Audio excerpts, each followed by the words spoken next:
It is Take Control Tuesday. On the phone with me is Mansa Musa. And Mansa, I hear people complaining all the time, my son included, the high prices of food and also the gas prices. I talked about that on the air yesterday.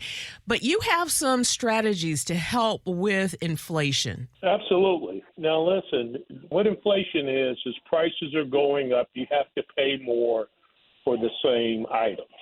Now, there are two areas that people are feeling inflation the most. That's in the area of food and fuel. So let's talk about those two areas and specifically how you can save money and beat inflation. First of all, when it comes to food, understand that the average American wastes about 31% of their food budget. Wow. Almost $1,800 a year. Think about it. How much food do you waste? I mean, that's a question for everybody.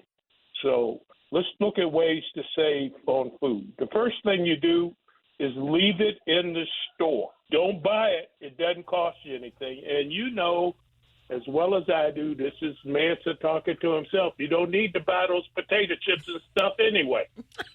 Just leave them in the store.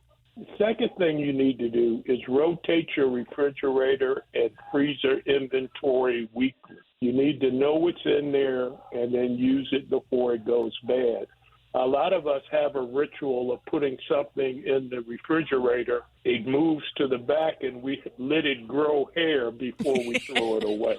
That's so true. So let's use what's in there. Make it a point. The next thing you can do is you can eat from your strategic reserves. We talked about having 3, 7, or 30 days worth of food stored up so you can use that because you got to rotate that as well. You can't let that food expire. You can skip one shopping trip a month to the grocery store. The next question you have to ask yourself is how much of your takeout do you throw away? A lot of times when we buy takeout, if we divide it in two, right, if I pay $16 for the takeout, but I get 2 meals out of it, that makes the cost more reasonable. But if you throw one of them away or just let it grow hair, it's not helping. The next one, let's talk about fuel. Yes. Now, when it comes to fuel, you use it every hour of every day. So small habits add up. And for gasoline, you got to use it. But what you can do, number one, get an app where you can find cheap gas. And the second thing is to check your tire pressure regularly. If your tires are underinflated, once again, just mile by mile, that'll rob you of money. When it comes to electricity, get LED bulbs and Energy Star appliances. Use your air conditioner only as required. We're coming to the end of the heating season, thankfully, here in Michigan, but you could turn your thermostat down to the minimum level that people can stand in your house. Here's another one that's new in the last 2 years. Get new windows and insulation for your home, and you can earn a 30% tax credit worth up to $1,200 per year. Wow. Randy, I insulated my house last year, but my heating bill, even though gas rates went up, my heating bill hasn't. I'm using less energy, which means less money out of my pockets.